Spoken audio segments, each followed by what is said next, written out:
ನೋಡ್ಕೊಳ್ಳೋದಿಕ್ಕೆ ಮನೇಲಿ ಯಾರಾದ್ರೂ ಒಬ್ರು ಇರ್ಲೇಬೇಕಾಗತ್ತೆ. ನನಗೂ ಕಷ್ಟ ಆಗುತ್ತಮ್ಮ. ಆದರೆ ರಾಘವ್ ತಾಯಿ ಶಾಂತಿನೂ ನನ್ನ ತಂಗಿ ಅರ್ಚನಾ ಇಬ್ರು ಒಂದೇ ಥರ ಇರೋದ್ರಿಂದ ರಾಘವು ನನ್ನ ತಂಗಿನ ಅವ್ರ ತಾಯಿ ಅಂತ ಅನ್ಕೊಂಡ್ಬಿಟ್ಟಿದ್ದಾನೆ.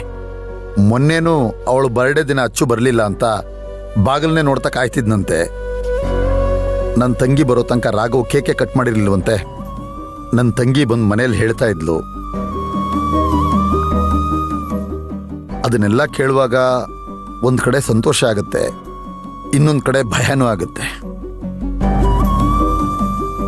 ಅಲ್ಲ, ಯಾಕೆ ಹೇಳ್ತಾ ಇದ್ದೀನಿ ಅಂತ ಹೇಳಿದ್ರೆ, ನನ್ನ ತಂಗಿ ಬರದೆ ಬರ್ತ್ಡೇ ಕೇಕೆ ಕಟ್ ಮಾಡದೇ ಇದ್ದಂಥ ರಾಘವು ನನ್ನ ತಂಗಿನ ಮದುವೆ ಮಾಡ್ಕೊಳ್ಳೋಕ್ಕೆ ಬಿಡ್ತಾನ ಅನ್ನೋ ಚಿಕ್ಕ ಅನುಮಾನ, ಭಯ ನನ್ನ ಕಾಡ್ತಾ ಇದೆ. ಅದಕ್ಕೆ